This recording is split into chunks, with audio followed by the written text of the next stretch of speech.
When you're preparing for an audition, whether it be for the Lions Band or maybe for college or university scholarship auditions, or even just for chair placement at your school, there are certain steps that you can take that will help you to perform your very best.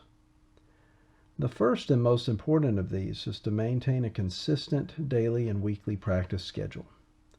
You need to be practicing every day. You'll never develop or maintain the optimal physical conditioning and musical understanding necessary for success if your practice is erratic. Daily and systematic work on fundamental playing skills and music preparation is absolutely necessary. While an occasional day off is okay and even healthy, sometimes it helps to remember that if you aren't practicing, someone else is, and you might just meet that person at the audition. While daily practice is important, it is sometimes more helpful to think in terms of a weekly practice schedule rather than a daily one. This allows you to account for differences in the amount of time you have available for practice from day to day. Perhaps on some days you'll be able to practice 2 hours or more, while on others, like football game days or when you're traveling to band festivals, you will have considerably less time available.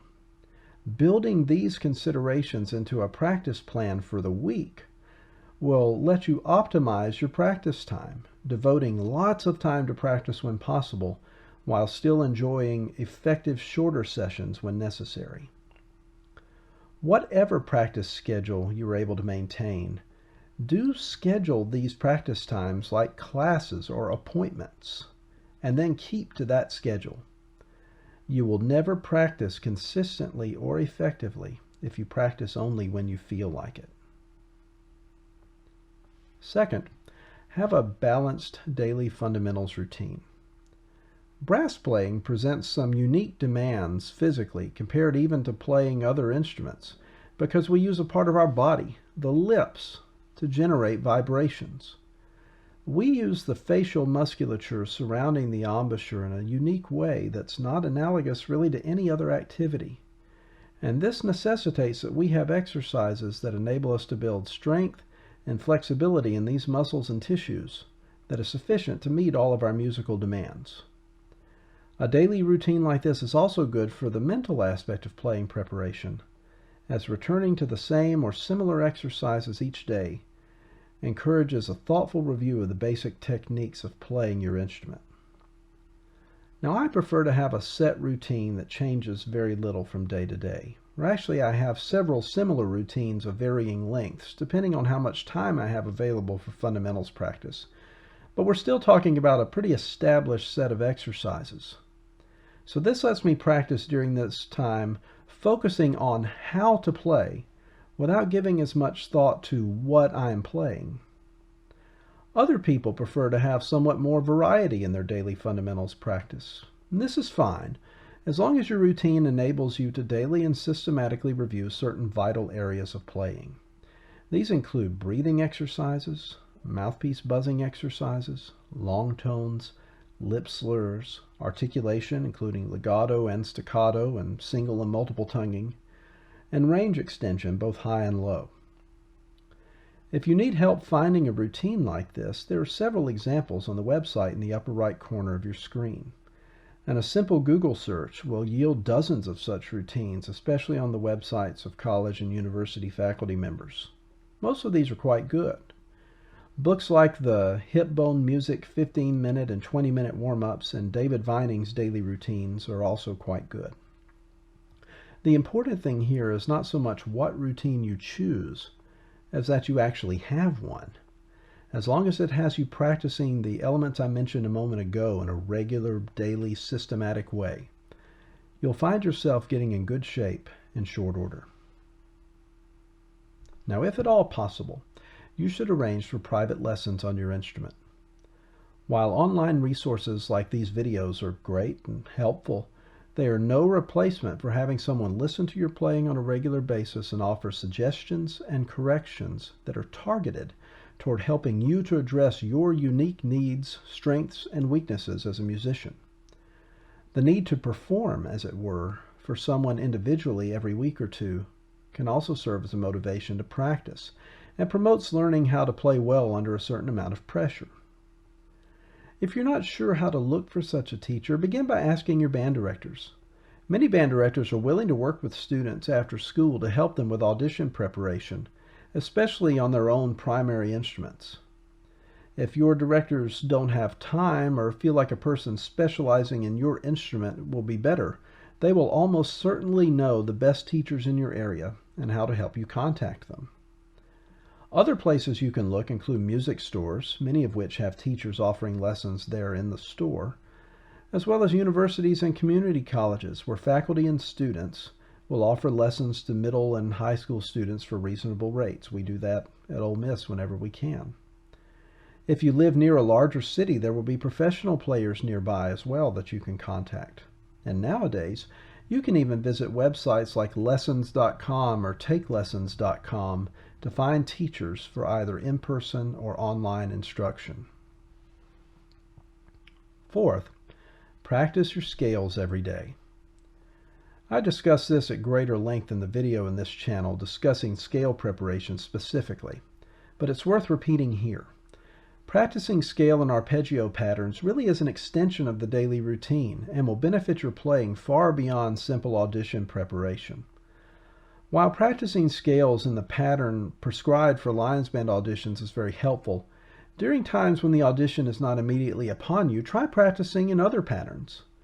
There are some scale routines at my website on the top right, and you might also look at scale studies in books like in the Rubank Advanced Methods or in the Arbin Method. All of these begin with scale and arpeggio patterns and then expand upon them to give you more comprehensive training, not just in mastering scales up and down, but in understanding how musical patterns work in the context of whole key signatures. Fifth, know the definitions of tempo markings and other musical terms. To put it briefly, if you want to play correctly, you have to follow the instructions. Yes, musical instructions are often written in Italian, sometimes in German or French, and more rarely in English or Spanish. Why is this? Mostly tradition, I suppose, but it doesn't matter. Look them up. You don't even have to own a music dictionary or various language dictionaries anymore like we used to. You have everything you need to find the definitions of every word in your music in the little device in your pocket. You can find the definitions of every term and every etude in just a couple of minutes using a Google search, and that will be time well spent, leading to more accurate interpretations of your music. There is no excuse not to do this. A pencil is your friend. I mention this in most of my instructional videos for the various etudes, but it's so important that I want to reiterate it here as well. Plan and mark your breaths, as well as accidentals, frequently missed fingerings, dynamic nuances you might want to include but sometimes forget, anything that you want to remember to do every time that's not printed in the music, as well as things in the music that you sometimes forget, again, like key signature errors. These are worth writing down. I don't advocate writing in very many fingerings or slide positions, but if there's one that you keep forgetting or you want to use an alternate fingering somewhere and you want to remember it, write that down. Marking breaths is particularly useful because breathing in the same places every time you play an etude promotes taking full and relaxed breaths in those places every time and reduces the tendency for shallow breathing that sometimes occurs when people are nervous or anxious. It also lends consistency to your phrasing and interpretation. Sit down with each etude and a pencil and without your instrument, and mark the places to breathe that seem most musically appropriate.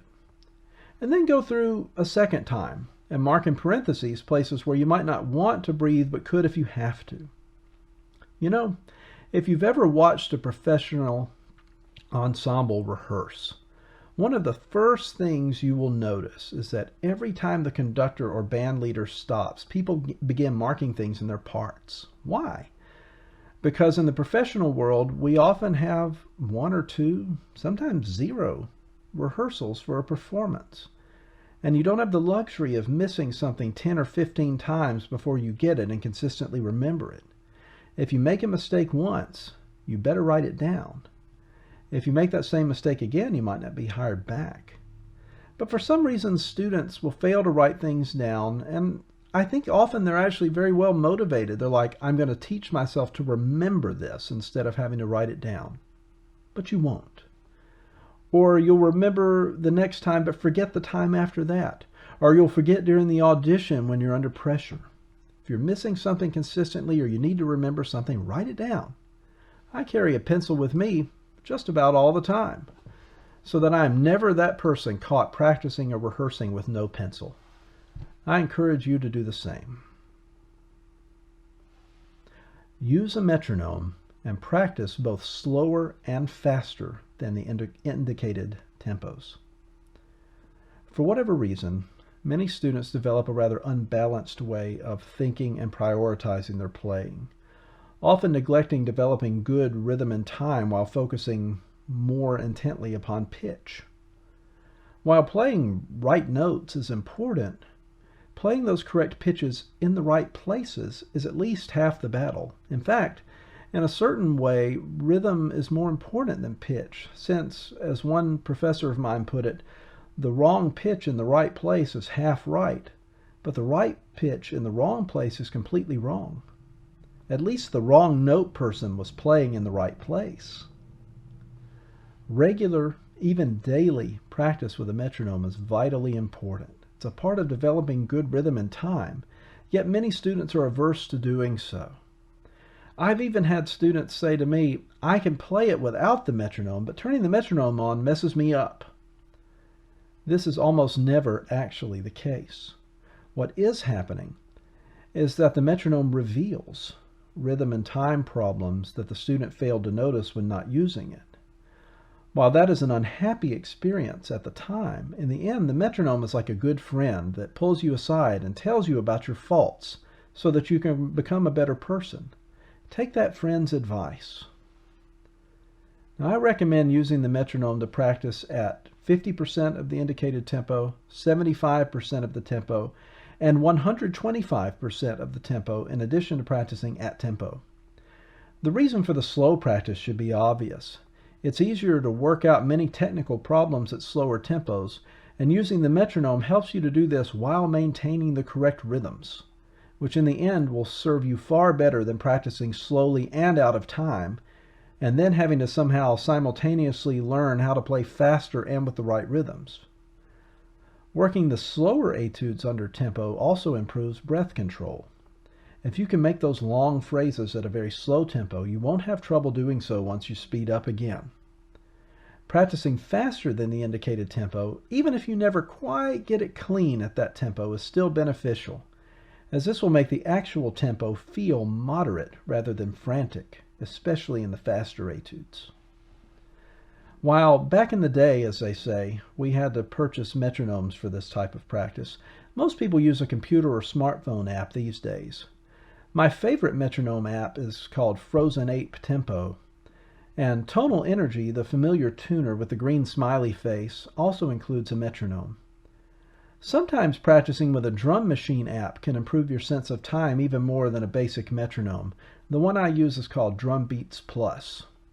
And nowadays, Google even includes a metronome right there on its main site. If you just type the word metronome in the search bar, a metronome will come up at the top of your search results. There are plenty of other apps and websites available to help you play with better rhythm and time, and most of them are cheap or free. Use them. 8th, record yourself regularly. Recording yourself practicing is easier to do today than it has ever been. At one time, people had to buy and carry extra devices, sometimes bulky and expensive ones, just to make basic practice recordings. Nowadays, just about everyone carries a smartphone in their pocket that can do an even better job. And yet it can be hard to make yourself practice in this way. Why? Well, listening to the playback of your practicing points out mistakes that you don't notice when you're playing. This can be depressing in a way, but think of it as a tool to improve your playing even more. Arnold Jacobs was a famous tuba player in the Chicago Symphony Orchestra for many years, and he used to speak of two hats that musicians wear, the performer's hat and the investigator's hat. The investigator's hat is the one that the teacher wears while listening to students and trying to identify and solve problems. It's also the one that students will wear when they're practicing and trying to fix stuff. The performer's hat is the one that people wear when they want to give a beautiful and exciting performance without stopping to analyze every error. Jacobs would say that people have problems when they try to wear the investigator's hat while performing, because instead of focusing on great playing in the moment, they are thinking back to something wrong that already happened. It's a form of distraction that ends up leading to more mistakes. Put on the performer's hat and then play for the recording device. Then put on the investigator's hat to listen to playback and figure out how to fix the problems. Incidentally, my students and I have found that playing for a recording device generates a feeling of anxiety or excitement, not entirely unlike what's experienced during a performance or audition. You feel a little extra pressure to play well, just like when you're on stage or in the audition room. This makes recording yourself also a way of preparing yourself psychologically for the audition situation, and of learning how to play well while experiencing those agitated feelings. This can only help you to play even better at the audition. Listen to great players, both live and recorded. Access to recordings is another area where the resources available today are so great, yet many students fail to take advantage of them.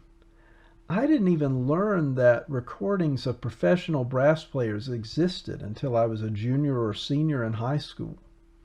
And after that time, I went out of my way to find and purchase recordings of great players. My concept of what my instrument should sound like and what its possibilities really were increased dramatically. Today, students can listen to a seemingly infinite number of recordings of the best players in the world on YouTube, Spotify, and other services, and can do so spending little or no extra money beyond the cost of internet service. Take advantage of these resources. Figure out who the best players are and seek out their recordings. You will begin to develop a better sound concept for your instrument, and even to unconsciously emulate the great sounds that you hear. If you can hear great playing live, that's even better. Maybe you live near a professional orchestra or other ensemble that you can go and hear, or you live near a college or university where you can go and listen to recitals and concerts. Maybe you would even like to attend conferences like those sponsored by the International Trombone Association or the International Tuba Euphonium Association. These are worth doing if you can do it, if you're nearby. Whether live or recorded, find great players and listen to them. In so doing, you'll grow big ears, as some musicians are fond of saying, and your playing will certainly improve. Well, finally, have fun creating beautiful sounds. When we are practicing for big auditions or performances, we can sometimes forget why we got into music in the first place. Musicians have a way of putting a lot of pressure on themselves, and of even unconsciously feeling that they're only doing it right if they are miserable from practicing and working so hard that they experience physical pain. None of this is healthy, not physically or psychologically, and the sounds produced by overworked, intense playing are not good. Remember why you got into this activity in the first place. Surely you heard something that you found beautiful or compelling or attractive, and you wanted to be a part of it. Maybe you're like me and you first joined band because your parents made you do it, but you fell in love with it pretty quickly all the same. Or maybe you just like being part of something bigger than yourself and participating with your friends, and are doing these auditions in the hope of doing it at an even bigger and higher level, traveling the world with a great band. Whatever your motivation, playing great music is about creating beautiful sounds that edify or build up both performers and listeners. It gives them a little taste of what we sometimes call the true, the good, and the beautiful. Seek to play your best, not to show them what you can do, but because playing at a high level is a privilege and a joy for all involved. You'll find that when you take the focus off of you and place it on the music and on the listener, you'll both play better and have more fun.